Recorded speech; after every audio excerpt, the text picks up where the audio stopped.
අයිබෝන් හිතවතුනි. ඔයත් પાස්පෝර්ට් එක හදන්න ඉන්න කෙනෙක්ද? නැත්නම් අලුත් කරන්න ඉන්න කෙනෙක්ද? ඔයා ආයුධ පත්‍රය පිරෙව්වද? K35A ආයුධ පත්‍රය පුරවන්න ඕන විදේශ ගමන් බලපත්‍රයක් ගන්නව නම් හෝ අලුත් කරන්න ඕන නම් මෙන්න මේක අපි ඩවුන්ලෝඩ් කරන් print out එකක් අරන් අතින් පුරවලා ගිහින් දෙන්න පුළුවන්. හැබැයි දැන් ආගමන හා විගමන දෙපාර්තමේන්තුව මගින් ඕගොල්ලන්ට ඔන්ලයින් පුරවලා print එක ගන්න පුළුවන් විදිහට හදලා තියෙනවා. ඒ කියන්නේ පුරවා මුද්‍රණය කරගත හැකි ගමන් බලපත්‍ර ආයුධම් පතක් දැන් හඳුන්වලා දීලා තියෙනවා. ඕගොල්ලන්ට තියෙන්නේ ඒක ඔන්ලයින් අරගෙන ඒක පුරවලා ඩවුන්ලෝඩ් කරගෙන print out එකක් ගන්න. අපි කරන්නේ කොහොමද කියලා බලමු. ඉස්සෙල්ලාම යන්න ඕන අපේ හිතවතා කවුද? Google search engine එකට. ඊට පස්සේ ආගමන හා යුගමන දෙපාර්තමේන්තුවේ නිල වෙබ් අඩවිය වන www.immigration.gov.lk අපි කවුරුත් දන්න වෙබ්සයිට් එක මම ආයි කියනවා www.immigration.gov.lk මෙම වෙබ් අඩවිය තමයි ආගමන යුගමන දෙපාර්තමේන්තුවේ නිල වෙබ් අඩවිය.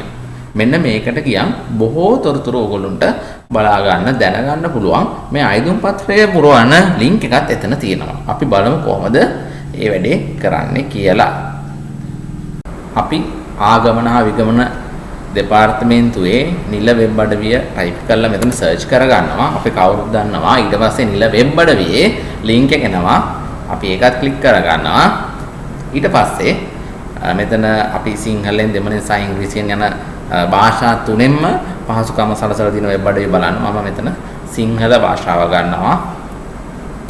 සිංහල භාෂාව ගත්තට පස්සේ සිංහල භාෂාවෙන් වෙබ් අඩවිය ඕපන් වෙනවා. ඊට පස්සේ ආගමන හා යුගමන දෙපාර්තමේන්තුවේ නිල වෙබ් අඩවිය මේ විදියට ඕපන් වෙනවා. මෙතෙන්දිත් භාෂා අපිට මාරු කරගන්න පුළුවන් සිංහල, දෙමළ සහ ඉංග්‍රීසි වලට. මෙතනින් අපි ආයුධ පත්‍රය පුරවන්න යන හින්දා අපි මෙතනින් යන්න ඕන විදේශ ගමන් බලපත්‍ර කියන මෙන්න මේ කොටසට කියලා කියවන්න කියන ක්ලික් කරනවා.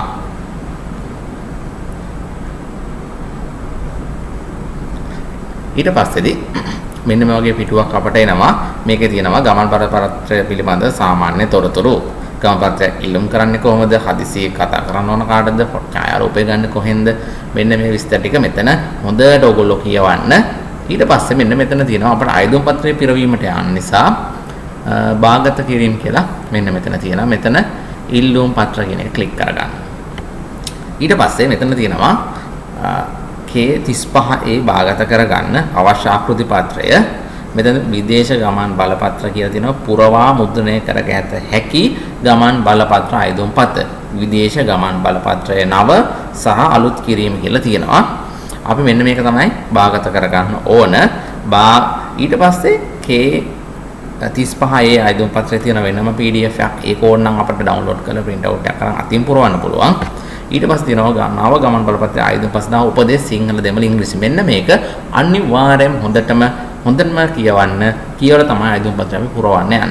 හරි. අපි මෙන්න මේක දැනට පුරවා මුද්‍රණය කරගත හැකි ගමන් බලපත්‍ර ආයුධ පත කියන එක ක්ලික් ඩවුන්ලෝඩ් කරගමු. එතන ක්ලික් කරන් ඕගොල්ලෝගේ පරිගණකේ ඩවුන්ලෝඩ් වෙනවා. මෙන්න මේ ආකාරයට උපදේශ පත්‍රිකාව සහ ආයුධ පත්‍රය අදාළ මම පෙන්නුව ලින්ක් එකට ගිහිල්ලා දැන් අරගෙන තියෙනවා. මේ උපදේශ පත්‍රිකාව තියෙනවා. මේ උපදේශ පත්‍රිකාව අනිවාර්යෙන් හොඳට කියවන්න. මේ පුරවන අංකයක් යටතේ හැම උපදේශයක්ම මෙතන ලබා දීලා තියෙනවා. අපි බලමු ආයුධ පත්‍රයට ගිහිල්ලා. ඔයා ගත්තේ ඇප්ලිකේෂන් එකේ මෙන්න මෙතන තියෙන කාර්යාල ප්‍රයෝජන සඳහා කියලා. ඒ කොටුව පුරවන්න එපා. ඊළඟට තියෙනවා අංක 1 type of the service. හරි. අපි උපදේශ පත්‍රිකාවට ගිහින් බලමු මොකද්ද මේ කියන්නේ කියලා. 1 මේ තියෙන එක කියලා. ඔබ ගමන් විල්ල ලබා ගැනීමට බලාපොරොත්තු වන්නේ සාමාන්‍ය සේවය යටතේද යන්න සඳහන් කරන්න. අදාළ කොටුව තුර හරි ලකුණ සලකුණු කරන්න. මෙන්න මේ ඔන්ලයින් ආයුධ පත්‍රය type of the service අපි normal one day කියලා දාන්න. අපිට අවශ්‍ය දේ normal service නම් එතන ක්ලික් කරාම හරි. ඒක මාක් වෙනවා. හරිද? ඊට පස්සේ type of the travel document. මම හරි අපි අතෙන්ට උපදේශ පත්‍රිකාවට ගිහිල්ලා බලමු. අවශ්‍ය ගමන් ලියවිල්ලේ වර්ගය. අපි සියලු රටවල් සඳහා නම් සියලු රටවල් අදාළ තැනට ගිහින් ක්ලික් කරාම ඒ ටික් එක වැටෙනවා. හරි. අපි මෙතන දාමු all country. ඔයගොල්ලන්ට පැහැදිලි ඇති මට හිතෙන විදිහට මේ පණිවිඩය ඔයගොල්ලොන්ගේ යාළුවන්ට හිතවතුන්ට ලබා දෙන්න කාරණික වන්න. ඊට පස්සේ 3 අපි මේ අංක 3 කියන්නේ මොකක්ද කියලා බලමු. ඔබ ගමන් බලපත්‍රය ලබා ඇතනම් අවසන් වාට ලබාගත් ගමන් ලිය කියවිල්ලේ අංකය සඳහන් කරන්න. තව උපදෙස් තියෙන ඔයගොල්ලෝ හොඳින් කියවලා මේක පුරවන්න. මෙතන ඔයගොල්ලෝගේ පරණ ගමන් බලපත්‍රයේ අංකය ටයිප් කරන්න. ඊළඟට තියෙනවා අංක 4. විදේශ රටක සිට මෙරටට පැමිණියේ යන්ත්‍රානුසාරයෙන් කියවිය නොහැකි ගමන් බලපත්‍රයකින් නම් එම ගමන් බලපත්‍රයේ අංකය සඳහන් කරන්න. ඒක අදාළ නම් සඳහන් කරන්න. 5 national identity card number එක ජාතික හැඳුනුම්පත් අංකය. ඊළඟට තියෙනවා 6. මෙතන ඕගොල්ලෝ දැන් national ID card number එක මෙතන type කරන් යන්න. එතකොට type වෙනවා. එක කොටුවක එක අංකයක් ගන්න ලස්සනට type වෙනවා. මේ තියෙන මම නිකන් type කරා.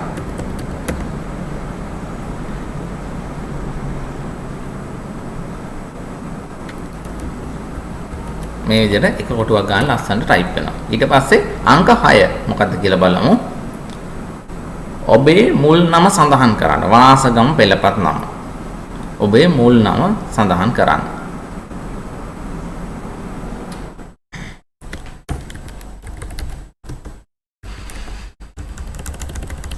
අපි වඩා හොඳ වෙන කැපිටල් අකුරෙන්ම type කරමුකෝ.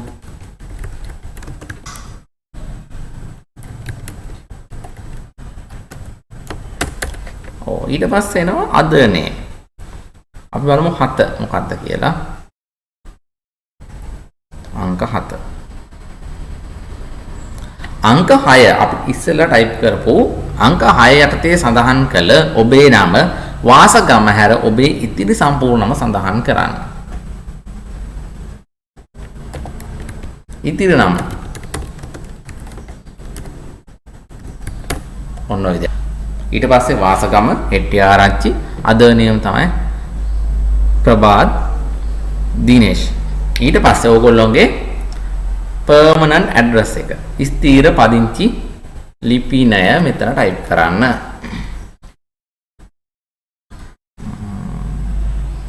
අපි type කරමු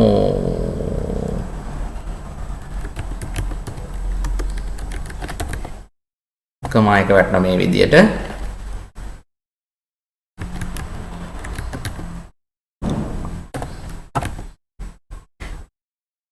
ඊට පස්සේ මේ පේලි වරුණා පස්සේ ඊළඟ පේලියට ගිහිල්ලා ක්ලික් කරන්න ඕන.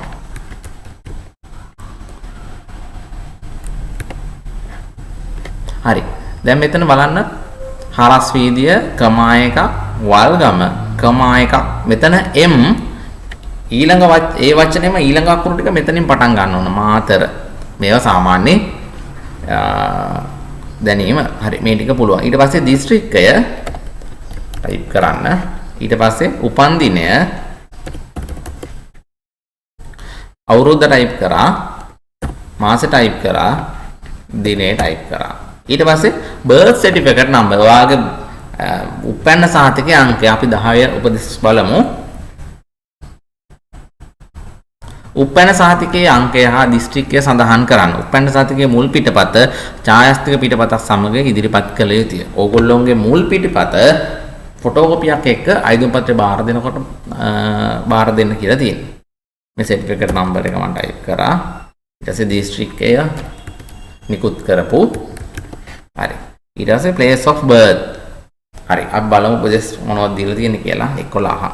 උපන් ස්ථානය උපැන්න සහතිකයේ දැක්වෙන පරිදි සඳහන් කරන්න. උපන් ස්ථානයේ උපැන්න සහතිකයේ දැක්වෙන පරිදි ටයිප් කරන්න බේස්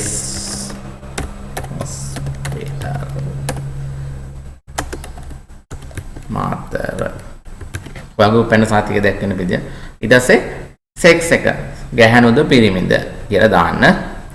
ඊට පස්සේ ඔයා රැකියාවක් දාන්න. අපි 13 උපදේශ පත්‍රිකාවට යම් බලන්න මොකක්ද. ඔබේ රැකියාව වෘත්තීය තරාතිරම හෝ තනතුර මෙහි සඳහන් කරන්න. වචන අතර එක් කොටුවක් ඉඩක් හිස්ව තබන්න.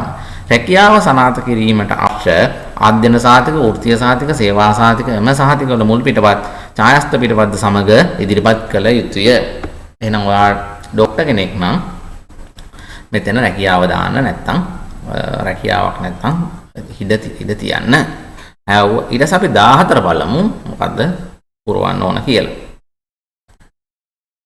14 ඔබ ශ්‍රී ලංකාවේ ditth පුරවැසිභාවය ලබාගෙන නැත්නම් අදාළ කොටුවේ හර ලකුණ සලකුණ කර ditth පුරවැසි සහතිකයේ අංකය සඳහන් කරන්න. ditth පුරවැසියෙක් නම් ඔයා ඒක උපදෙස් ටික හොඳින් කියවලා ඒක පුරවන්න. ඊට පස්සේ අපි යනවා 15ට මොබයිල් ෆෝන් නම්බර්. 15 උපදෙස් ටික බලමු මොකද්ද තියෙන්නේ කියලා. ඔබට සම්බන්ධ කළ හැකි ජංගම දුරකථන අංකය සඳහන් කරන්න. ඒක SMS කොහොමත් වැඩනේ. ඊට පස්සේ 16 ඔයාගේ ඊමේල් එක ටයිප් කරන්න. මම මෙතන ෆෝන් නම්බර් එකක්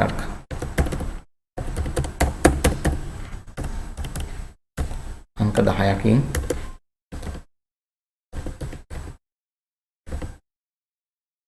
ඊට පස්සේ ඔයාගේ ඊමේල් ඇඩ්‍රස් එක මෙතන නිවැරදිව ටයිප් කරන්න. ඊළඟට උපදෙස් වලට යම් බලන්න. ඔබ පුරවැසිභාවය ලබාගෙන නැති විදේශ රටක සඳහන් කරන්න. ඔබ පුරවැසිභාවය ලබාගෙන නැති. ඔයා පුරවැසිභාවය වෙන කොහේ රටක ලබාගෙන තියෙනවා නම් 17 ඔයා ඒක පුරවන්න ඕන.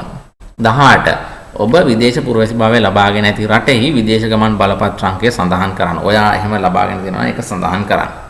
19 අයදුම් පත්‍රය අවුරුදු 16ට අඩු දරුවෙකු වන විට එම දරුවාගේ පියාගේ හෝ භාරකරුගේ ජාතික හැඳුනුම්පත් අංකය හෝ විදේශ ගමන් බලපත්‍ර අංකය සහ මවගේ හෝ භාරකරුගේ ජාතික හැඳුනුම්පත් අංකය විදේශ ගමන් බලපත්‍ර අංකය පිළිවෙලින් සඳහන්. හොඳට උපදෙස් කියලා ඒ ටික ඔයගොල්ලෝ පුරවන්න. 20 දී ඇති කොට දෙක තුල ඔබගේ අස්වන ඉරිවල නොගෑවෙන පරිදි තබන්න. අයදුම් කරුගේ ප්‍රකාශය කියවා අස්සන් තැබිය යුතුය. හරි. ඊට පස්සේ ඕගොල්ලෝ මේක ඔක්කොම පුරවල ඉවර වෙලා මොකද්ද කරන්නේ? දිනය අපි මෙතන දිනය සහ දිනයත් අපිට ඕන නම් දාන්න පුළුවන්. මෙතන ඊතලයක් තියෙන එක ක්ලික් කරලා ක්ලික් කරාලා 2025 මාර්තු 24 අද පුරවන දින ක්ලික් කරාම මෙතෙන්ට දිනේ වැටෙනවා.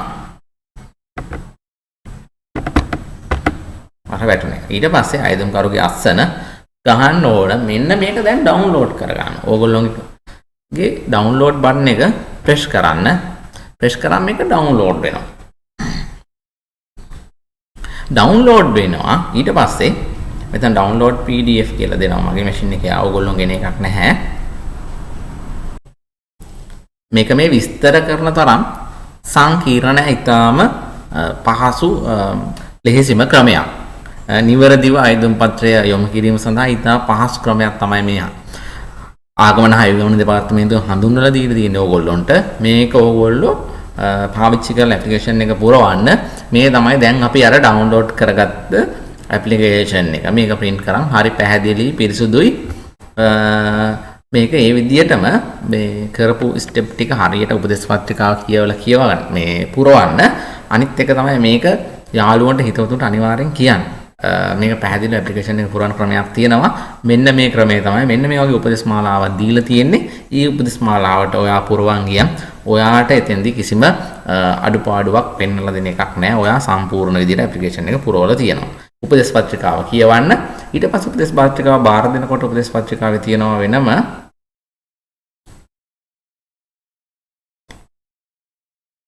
ගමන් බලපත්‍රය ලබා ගැනීමේදී අවශ්‍ය ලියකියවිලි වන්නේ උපැන්න සහතිකය, උපැන්න සහතිකයේ මුල් පිටපත සහ ෆොටෝකොපිය, ජාතික හැඳුනුම්පත සහ එහි ඡායා පිටපත්.